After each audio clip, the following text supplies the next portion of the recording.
Hello viewers, welcome to Filmy Craft. நான் உங்கள் அருண்.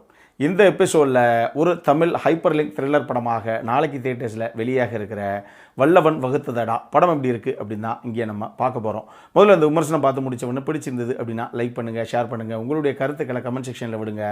மறக்காமல் நம்ம சேனலுக்கு கடைசியாக சப்ஸ்கிரைபும் பண்ணுங்கள். இப்போ இந்த படத்துடைய கதை என்ன அப்படின்னு நம்ம லைட்டாக பார்த்துடலாம்.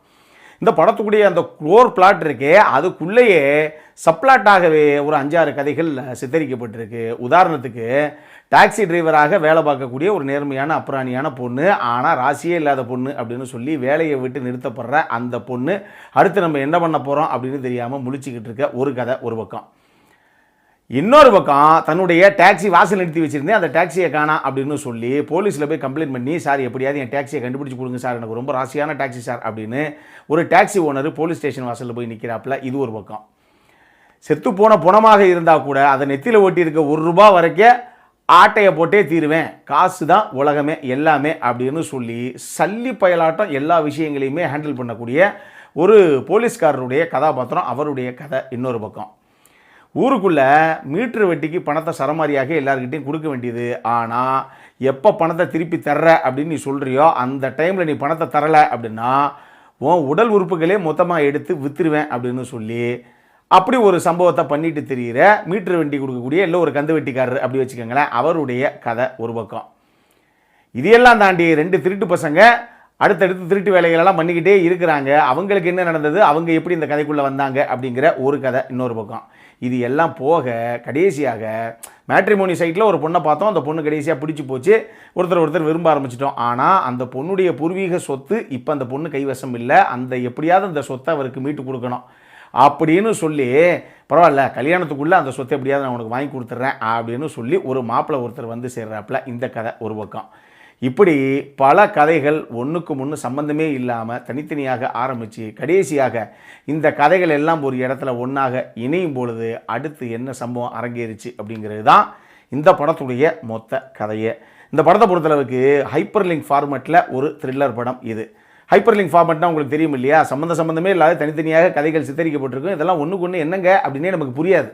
ஆனால் ஒரு கட்டத்தில் ஒரு மையப்புள்ளியில் எல்லா கதையும் ஒரு இடத்துல இணையும், இல்லை ஒரு கதையோடு அப்படி இணைஞ்சிக்கிட்டே வந்து கடைசியாக நம்ம எதிர்பார்க்காத ஒரு பெரிய ட்விஸ்ட்டோட அந்த கதை முடியும். அப்படி ஒரு சம்பவம் தான் இந்த படம். இந்த படத்தை பொறுத்தளவுக்கு முடிஞ்ச அளவுக்கு கிரைம் த்ரில்லர் ஃபேன்ஸை கவரக்கூடிய அளவுக்கு ஒரு ட்விஸ்ட்டோட சுவாரஸ்யமாக இந்த கதையை நம்ம நகர்த்தி கொண்டு போகணும் அப்படின்னு தான் இந்த படத்துடைய இயக்குனரான விநாயக் துரையும் சரி, எடிட்டரான அஜயும் சரி முயற்சி பண்ணியிருக்காங்க. அது நீட்டாகவே ஒர்க் அவுட் ஆகியிருக்கு பல இடங்களில் இந்த கதையை பொறுத்த மட்டும். இந்த படம் ஒரு கிரைம் ட்ராமா தான் இருந்தும் இந்த கதைக்குள்ள இவங்க முக்கியமான ஒரு சில விஷயங்களை ஒரு மெசேஜஸாக வச்சுருக்காங்க. அதுவும் குறிப்பாக ரஜினி சார் சொல்லுவார், உனக்கு கிடைக்கணும் அப்படின்னு இருக்குது, கிடைக்காம இருக்கிறது கிடைக்காது அப்படின்னு. அதைத்தான் இவங்க வேறு விதமாக சொல்லியிருக்காங்க. ஒருத்தனுக்கு சொந்தமான எந்த ஒரு பொருளையும் நீ அபகரிக்கவே முடியாது. அப்படியே நீ உரையே உலையில் போட்டு ஏமாற்றி அபகரிச்சிட்டா கூட அந்த பொருள் உன்னுடையதாக ரொம்ப நாள் இருக்காது. இதுதான்டா கர்மா அப்படிங்கிறதான் இந்த படம் ஒரு பக்கம் லைட்டாக பேசியிருக்கு. இந்த படத்தை பொறுத்தளவுக்கு நடித்த எல்லாருமே அந்த எடுத்த கதாபாத்திரத்தை முடிஞ்ச அளவுக்கு நேர்த்தியாக பண்ணியிருக்காங்க அப்படின்னு வச்சுக்கோங்களேன். ஒரு சில விஷயங்கள் இருக்குது, அதை நான் பின்னாடி சொல்கிறேன். பட் முடிஞ்ச அளவுக்கு பல பேர் அந்த கதாபாத்திரங்களை நேர்த்தியாகவே கொண்டு வந்திருக்காங்க.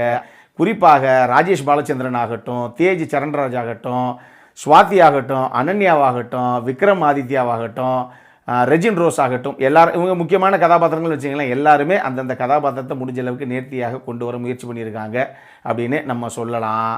இது தாண்டி இந்த கதையை பொறுத்தளவுக்கு பொதுவாகவே இந்த ஹைப்பர் லிங்க் கதைக்களங்களில் எனக்கு பிடிச்ச விஷயம் என்ன அப்படின்னா, இந்த கதைக்களம் ஒன்றாக சேரும்போது இதுக்கப்புறம் இங்கேருந்து ஒரு ஜெர்க்கு கொடுத்து ஒரு பரபரப்பு ஒன்று நடக்கும். இங்கே என்ன நடக்க போதோ, யாருக்கு என்ன சம்பவமோ அப்படிங்கிற ஒரு பரபரப்பு ஒன்று இருக்கும். அது இந்த கதைக்குள்ளே கண்டிப்பாக இருக்குது. அதுலேயும் ஒரு சில இடங்களில் நம்ம எதிர்பார்க்காத ஒரு சின்ன ட்விஸ்ட்டையும் இந்த டீம் பிளேஸ் பண்ணத்தான் செஞ்சுருக்கு. டெக்னிக்கலி ஒரு ஓகே படம் அப்படின்னு தான் நான் சொல்லுவேன். ஏன்னா பட்ஜெட் அப்படிங்கிறது இந்த படத்துக்கு கண்டிப்பாக ஒரு கன்ஸ்டன்ட்டாக இருந்திருக்கு அப்படிங்கிறது ஒரு சில இடங்களில் நம்மளால் புரிஞ்சிக்க முடியுது.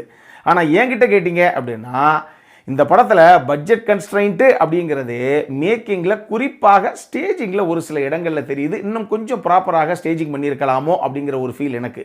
பொதுவாகவே முதல் படம் எடுக்கக்கூடிய இயக்குனர்கள் எல்லாத்துக்கும் ஒரு சின்ன தடுமாற்றம் இருக்கும். எந்த மாதிரி ப்ரெசென்ட் பண்ணோம், எந்த இடத்துல எது வச்சோம் அப்படின்னா கொஞ்சம் நல்லா வரும். அது ஃபைனல் சீனாக கன்வெர்ட் ஆகும்போது அது சுவாரஸ்யமாக இருக்கும் அப்படிங்கிற ஒரு சின்ன தடுமாற்றம் ஒன்று இருக்கும்.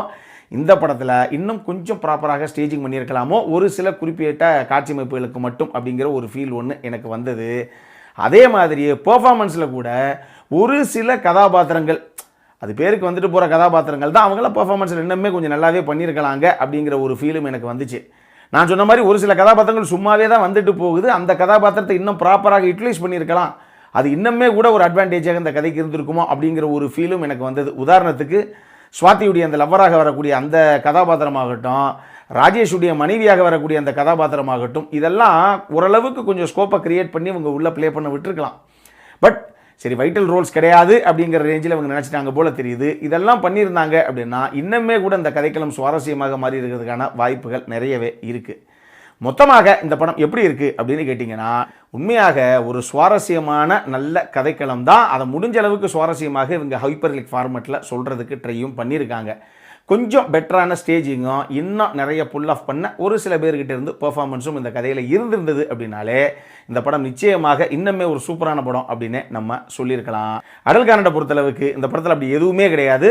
இது ஃபேமிலியோட பார்க்கக்கூடிய படம் தான். இந்த படம் நாளைக்கு நம்ம ஒரு தியேட்டர்ஸில் வெளியாகுது. அப்புறம் என்ன பார்க்கணும் அப்படிங்கிறவங்க பாருங்கள்.